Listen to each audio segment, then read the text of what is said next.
Então, seguindo essa história, vocês vão ver que o grão ele foi o grande dinamizador e criador de sociedade. Por quê? Porque, primeiro, que o grão não existia de maneira uniforme em todos os lugares da Terra. Só depois, com a globalização e com enfim, estradas e rotas comerciais é que ele vai se espalhar. Mas o grão tem origem, então, específica em lugares específicos. O milho aqui, na América Central, vai ter o arroz aqui, você vai ter o trigo, a cevada, né?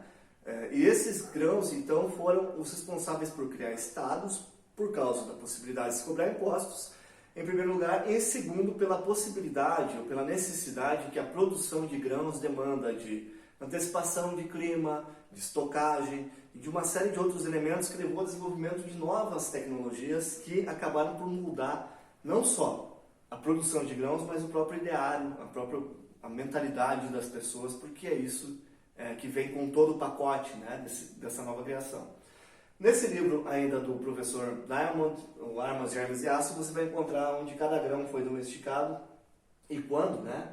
E você vai ver que, além disso, para quem se interessar, por que você vai ter grandes civilizações antigas aqui no Oriente, no Egito, na Mesopotâmia, na Grécia, aqui na Britânia, e você vai ter civilizações antigas na América Central, como os maias, os incas e os astecas, e você não tem grandes civilizações fora desse eixo.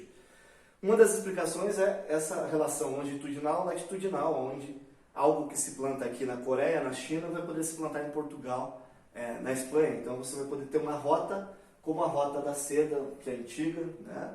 Foi desenvolvida aqui. Já aqui nas Américas, por exemplo, apesar de termos milho aqui na América Central, você não tem como criar uma rota ou adaptar essa cultura para as regiões mais frias e assim por diante, nem tem animais para fazer esse transporte. Então, essa é uma das explicações de por que aqui se desenvolveu civilização com roda, com pirâmide, com uma série de coisas, e em outros lugares não tanto, né? Por causa dessa ausência de grão, esse mapa é mais colorido, mostra... Aqui tem a questão dos incas das batatas, né? Mas não era tão eficiente, mostra aonde surgiram esses elementos.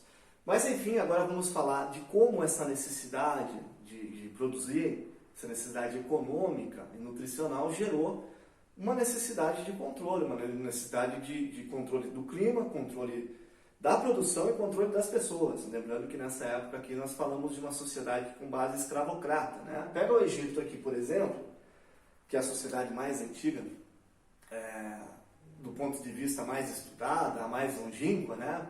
Pense que a Cleópatra, o nascimento da Cleópatra fica muito mais próximo em data da fundação do McDonald's do que da fundação das pirâmides do Egito. Então é uma grandiosa civilização e muito resistente, resiliente, né? O que fez o Egito ser o Egito? Primeiramente você tem que olhar para a extensão do Nilo, que vem cortando um deserto, né? Ele atravessa o Saara, ele nasce lá no chifre da África e vem vindo. E o Nilo, por ser um rio um dos maiores do mundo, o Nilo ele inunda sazonalmente, o que é natural, e essa inundação faz com que ele transborde as suas margens e faz com que ele fertilize essa área de transbordo, né? Desde baixo alto Nilo, a questão do delta, até chegar no Mediterrâneo. Então, a dádiva, como diz os livros antigos de história, a dádiva do Egito é o Nilo. E o Nilo possibilita que as pessoas possam estabelecer sociedades e cidades fixas no entorno dele. Mas, evidentemente, que era preciso dominar, não só as técnicas de plantio, mas era preciso dominar, agora uma sociedade com milhares e milhões de pessoas, era preciso dominá-las, o seu imaginário também, para mantê-las, em certo sentido, firmes aquele propósito de se manter como um escravo ou como um cidadão de classe inferior no Egito, coisa que nem sempre funcionava, como nós vimos, ou vocês podem ler no livro histórico dos Hebreus, que é o Antigo Testamento, a questão do êxodo do Egito, como essas relações eram às vezes bastante complicadas. Mas, para isso, os egípcios desenvolveram, e aqui não falo em questão espiritual, falo em questão histórica, desenvolveram um conjunto religioso bastante eficiente, porque eles desenvolveram a ideia, a noção de vida após a morte, e que era preciso uma série de comportamentos durante a vida, prescritos no livro dos mortos, em outros textos e nos templos, para que você chegue no pós-vida com capacidade de pesar lá o seu coração, ou suas riquezas, e não ser jogado para ser devorado pelo Leviatã, mas que vá para a vida eterna lá com raios, deuses, né? E esse conjunto religioso, então, ele foi talvez a maior expressão que hoje resiste no Egito, né, com suas pirâmides, que são tumbas mortuárias, com seus templos religiosos. E, por falar em templos, notem que esses templos ficavam efetivamente ao longo do Nilo. Eles se posicionavam ali do começo do Nilo até o final, ou seja, era uma rede de comunicação, né? Veja, a comunicação em rede, como é importante. E eles ficavam do lado do Nilo, esses templos religiosos, por quê? Porque eles tinham uma tecnologia dentro deles que apenas os sacerdotes conheciam. Nem o faraó sabia que isso existia. Hoje nós sabemos por pesquisa arqueológica. Os templos contavam com uma estrutura como essa, olha só, chamada de nilômetro. Hoje nós chamamos de nilômetro, né? O que é isso? Isso nada mais é que uma estação meteorológica. Se nós usamos hoje satélites, que são bem mais sofisticados, eles tinham um nilômetro que funcionava muito bem também. Porque como a agricultura dependia essencialmente das cheias do Nilo, ou seja, se enchesse muito pouco seria ruim, se enchesse muito também seria ruim, tinha que encher na justa medida, os sacerdotes podiam antecipar se no ano seguinte ou na próxima colheita você teria uma colheita boa ou ruim. E podendo antecipar, eles podiam antecipar também a culpa ou o mérito. Se a colheita fosse muito ruim, a culpa seria dos pobres, né, dos escravos que desobedeceram os deuses e ao faraó, que é a encarnação de Deus na terra. Se a colheita fosse muito boa, o mérito era do faraó, que estava feliz e os abençoou. Então, podendo antecipar psicologicamente o que viria, você preparava as pessoas com um conceito muito interessante que eles inventaram também, que é o conceito de culpa. E aí o que acontece? Os sacerdotes eram que verdadeiramente mandavam no Egito. Por quê? Porque os faraós eram meio que figuras mais representativas, né? Tanto é que os sacerdotes faziam com que os faraós casassem com seus parentes, tia e sobrinho, irmã e irmão. Por quê? Porque eles já sabiam de longa data, criando animais, né? Um conhecimento antigo, cruzar cabra, ovelha, que se você cruzar com parentesco, a prole vai vir com um defeito genético e vai viver pouco. Então os faraós tinham uma média de vida de 20 anos, aí ascendendo o trono aos 12, eles iam ter 8 anos de governo e não ficavam muito poderosos. Então note que o conjunto religioso e todos, eu falo em design aqui porque a pirâmide, isso aqui é uma forma de design que tem que funcionar, né? Nisso nós vamos ver mais à frente, elas têm uma função, elas não estão ali meramente por, enfim, figurarem. Mas para não falar só dos egípcios, vamos falar de um povo da América, né? Que existia aqui antes do europeu chegar, e que, enfim, entrou em colapso antes mesmo dos espanhóis chegarem. Esse templo aqui, religioso, também é uma pirâmide. Note, ela tem um design de uma pirâmide, né? Eu tenho uma pequena réplica aqui dela.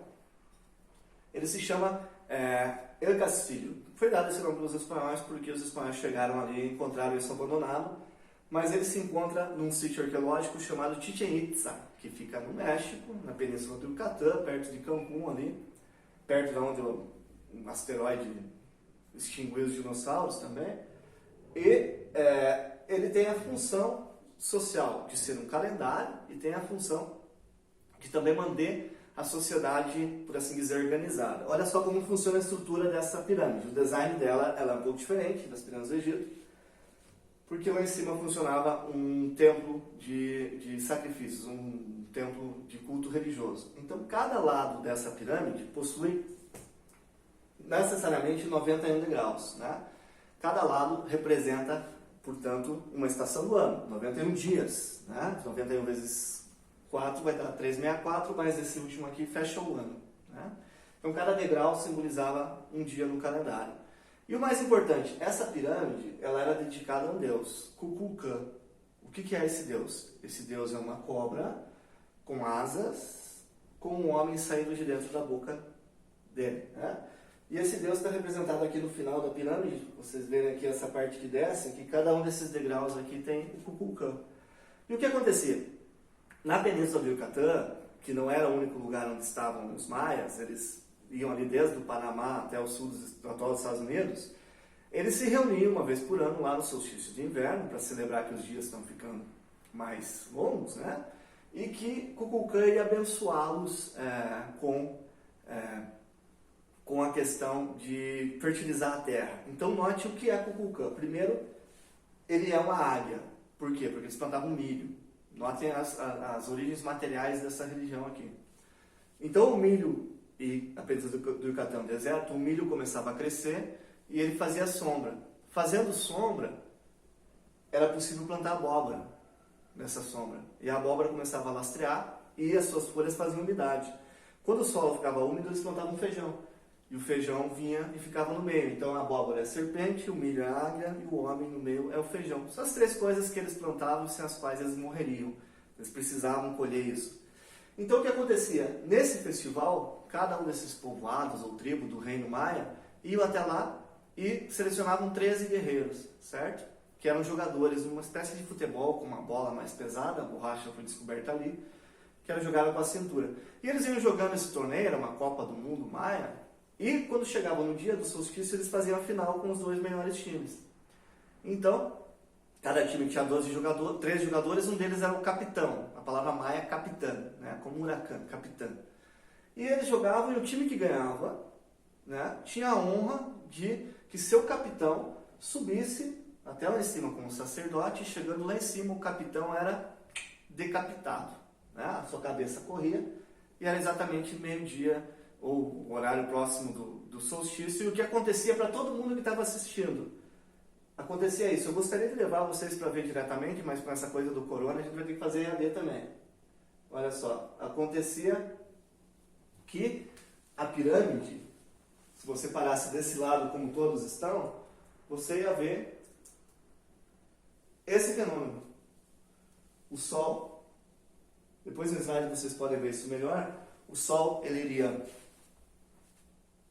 ficar nesse ângulo, de forma que a única coisa que ficaria iluminada era o Kukulkan, né, o Deus, vindo lá de cima. Então ele tocaria a terra, fertilizaria a terra e todos nós poderíamos voltar para nossas vidas lá, meio de escravos, para produzir excedente de alimento, porque Kukulkan nos abençoou. E por outro lado, eles mostravam também para a população que eles levavam lá o Messi, o Cristiano Ronaldo, que era o capitão do melhor time, e no lugar de dar grandes salários e fama e fortuna, eles decapitavam, que era uma honra também, né? Para mostrar o pessoal, se nós matamos o melhor cara, porque nós podemos fazer com vocês. Né? Então essa era a função dessa pirâmide. Pense que isso foi feito por astrônomos, isso foi feito com obsidiana, isso foi feito em pedra, isso foi feito há alguns séculos atrás. Então, notem a importância do design, da religião ser materializada no design de uma pirâmide, que era o centro da sociedade maia, que se manteve assim por muito tempo. Então, isso também, claro, figura como uma tecnologia de contagem de tempo, uma tecnologia meteorológica, por assim dizer, dentro dessa situação, e é mais uma forma de como as tecnologias funcionam na antiguidade.